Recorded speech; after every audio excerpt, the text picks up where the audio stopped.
how do you, when you're thinking about the way you're putting South by together, how are you? Monica, you said like you want the sports exec to go to like the government, like okay, without having to hold their hand and say, "I'd like you to go over here."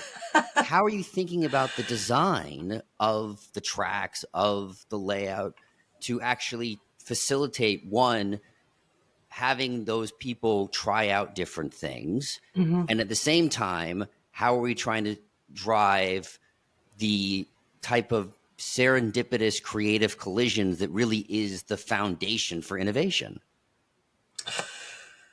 Well, besides just saying magic, which would be great, that would work too. it's not magic, and and honestly, it's trial and error a lot of the time too. Like we have goals. We're not always successful in our goals, but we get an opportunity to continue to try and improve on those things.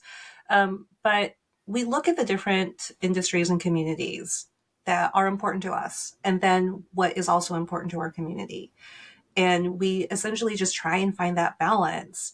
And a lot of our tracks, like they are industry specific for sure. And we know that there is an audience that wants the content.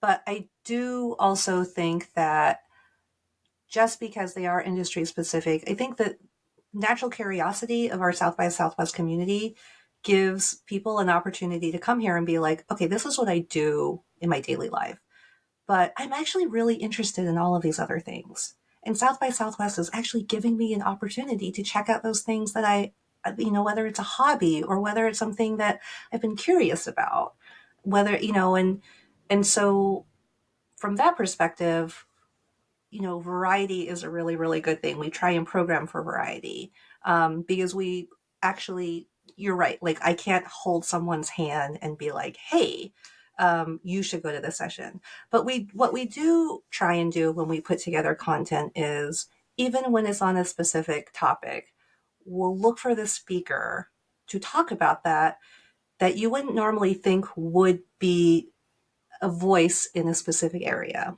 So it's really easy to, let's see, as an example, you could have someone from Adidas come and speak in a sports track. But what if you took that Adidas speaker and you put them in design or climate change, and like take them out of their normal element and put them in something that you just wouldn't necessarily expect? And then so the person going to a session who might be thinking, okay, I'm going to this session because this is what I'm supposed to go to, but they actually get to hear voices that wouldn't normally be represented on topics that they would talk about. So that's like another way of saying, okay, we can be really, really creative um, about people. Like there are certain topics that we will always represent, but how we talk about those topics, that's where we can get really creative and give people a different perspective.